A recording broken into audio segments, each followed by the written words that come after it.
ঠিক রাত 3:30টার দিকে এই জায়গা থেকে, এই যে কামারপাড়া ব্রিজের নিচ থেকে আমাদের সাথীদের উপর আক্রমণ করা হয়েছে। ময়দান ওনাদের পক্ষে নয়, কন্ট্রোলের বাহিরে। তখন ওনারা দৌড়ে মাঠের দিকে প্রবেশ করা শুরু করলেন। ওই মুহূর্তে ওই ধাওয়া পাল্টা ধাওয়ার সিরিয়ালে আমাদের সাথীরা মাঠে প্রবেশ করেছে। এই হচ্ছে মাঠে আমাদের প্রবেশের প্রেক্ষাপট। আজকে রাত 3:30 থেকে 4টার মধ্যে টঙ্গী ইজতেমা ময়দানকে কেন্দ্র করে সংঘর্ষ হয়েছে। এই সংঘর্ষ কিভাবে হলো, এর সূত্রপাত কিভাবে হলো, কারাই সংঘর্ষের উস্কানিদাতা, এই বিষয়টুকু ক্লিয়ার করার জন্য আজকে আপনাদেরকে আমরা কষ্ট দিয়েছি, এখানে ডেকেছি। আমরা আপনাদেরকে স্পষ্ট করে বলতে চাই, যেহেতু টঙ্গী ইজতেমা ময়দান তাবলিগের কার্যক্রম পরিচালনা করার জন্য বরাদ্দ করা হয়েছে। আপনারা জানেন, যখন তাবলিগের মধ্যে একটু ঝামেলা সৃষ্টি হলো, দুইটা ভাগ হয়ে গেল, তখন সরকার টঙ্গী ইজতেমা ময়দানের দায়িত্ব নিজ হাতে গ্রহণ করলেন। কাগজে লিখিত অবস্থায় টঙ্গী ইজতেমা ময়দান সারা বছর প্রশাসনের হাতে থাকবে। শুধুমাত্র ইজতেমা চলাকালীন দুই পক্ষকেই 2 সপ্তাহের জন্য ওনারা ইজতেমা ময়দান খুলে দিবেন। সেই প্রেক্ষাপটেই আমরা টঙ্গী ইজতেমা ময়দানে গত 7 বছর কোনো জোর করি নাই, যেহেতু শুধু ইজতেমার সময় আমাদেরকে টঙ্গী খুলে দেওয়া হবে। এইবার আমরা এই সরকারের সাথে যোগাযোগ করেছি, যেহেতু মাঠটা সরকারের হাতে থাকে, কিন্তু সরকার নিজ হাতে না রেখে এক পক্ষকে বুঝিয়ে দিয়েছে। তারা সারা বছর মাঠে অবস্থান করে, সারা বছর পুরা মাঠ দখল করে বসে থাকে, অথচ তাদের তাবলিগের তেমন বড় কোনো কার্যক্রম নাই, খরচ নাই, শুধু দখল করে শক্তি প্রদর্শন করা ছাড়া কোনো কাজ নাই। তাই আমরা অনুরোধ করলাম যে আমরা মাত্র 5 দিনের জন্য সুযোগ চাই। 20শে ডিসেম্বর থেকে 24শে ডিসেম্বর, এই 5টা দিন আমরা আমাদের 5 দিনের জোর করব মাঠে। আপনারা আমাদেরকে মাঠে প্রবেশ করার একটু ব্যবস্থা করে দিন। ওনারা অনেকবার তাদের সাথে বসলেন, তারা রাজি হননি। আমরা বারবার ওনাদেরকে টোটাল 24টি চিঠি দিয়েছি, সন্ধির প্রস্তাব দিয়েছি, শান্তির প্রস্তাব দিয়েছি, ঐক্যের প্রস্তাব দিয়েছি। কোনো কিছুতেই যখন সারা আসতেছে না, তখন একসাথে বৈঠক, অন্তত আমরা পাশাপাশি বসি, এই প্রস্তাবও দিয়েছি।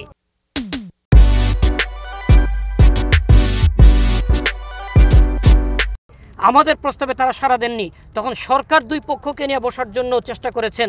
গত 4 নভেম্বর তারা উপস্থিত হয়নি। আমরা একপাক্ষিকভাবে সরকারের সাথে কথা বলে চলে আসছি।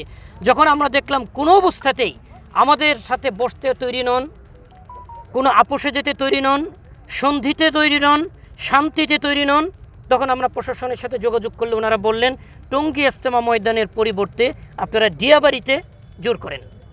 আমরা সেখানেও রাজি হইলাম, কিন্তু আমরা যখন সরেজমিনে মাঠ প্রদর্শন করলাম, তখন দেখলাম সেখানে 30 থেকে 40 হাজার মানুষ সর্বোচ্চ উপস্থিত হতে পারবে। আর উপস্থিত যদি হতেও পারে, সেখানে কোনো ইউটিলিটি সাপোর্ট নাই, অজু স্টেঞ্জার টয়লেট নাই, কিচ্ছু নাই।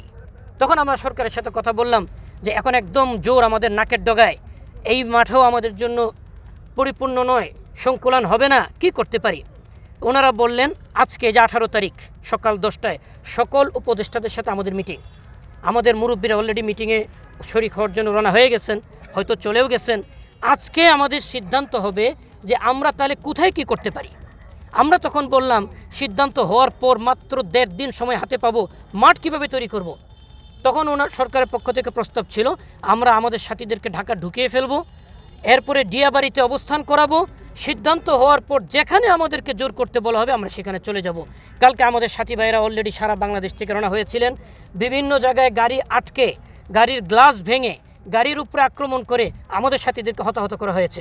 এরপরও সাথীরা অত্যন্ত ধৈর্যের সাথে, সহনশীলতার সাথে টঙ্গী ইজতেমা ময়দানে এসে পৌঁছছেন। রাত তখন 2:30 থেকে 3টা। আমরা ওনাদেরকে সুইচ গেট থেকে কামারপাড়া পর্যন্ত রাস্তার এক পাশে, যেখানে উড়াল সেতুটা হচ্ছে, জায়গা করে দিয়েছি। অনুরোধ করেছি আপনারা এখানে বিশ্রাম গ্রহণ করেন। ঠিক রাত 3:30টার দিকে এই জায়গা থেকে, এই যে কামারপাড়া ব্রিজের নিচ থেকে আমাদের সাথীদের উপর আক্রমণ করা হয়েছে। ইট পাটকেল নিক্ষেপ করা হয়েছে এবং লাঠির আগায় মশাল জ্বালিয়ে সেটা আমাদের দিকে নিক্ষেপ করা হয়েছে। তখন আমাদের সাথীরা তাকবীর দিয়ে যখন সামনের দিকে আসলেন, তখন একটা ধাওয়া পাল্টা ধাওয়ার পরিস্থিতি তৈরি হয়েছে এবং আমাদের সাথীর সংখ্যা অনেক বেশি ছিল। ওনারা প্রথমে তো নামলেন, পরে যখন দেখলেন যে ময়দান ওনাদের পক্ষে নয়, কন্ট্রোলের বাহিরে, তখন ওনারা দৌড়ে মাঠের দিকে প্রবেশ করা শুরু করলেন। ওই মুহূর্তে ওই ধাওয়া পাল্টা ধাওয়ার সিরিয়ালে আমাদের সাথীরা মাঠে প্রবেশ করেছে। এই হচ্ছে মাঠে আমাদের প্রবেশের প্রেক্ষাপট।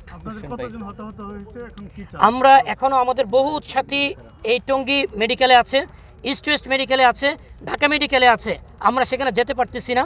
আমাদের সাথীকে হাত থেকে, ডাক্তারের হাত থেকে তারা সরিয়ে নিয়েছে। যিনি তার সাথে ছিলেন অ্যাটেন্ডেন্স, তাকে মারধর করার পর পুলিশ এসে তাকে হেফাজতে নিয়েছে, একদম ডকুমেন্ট।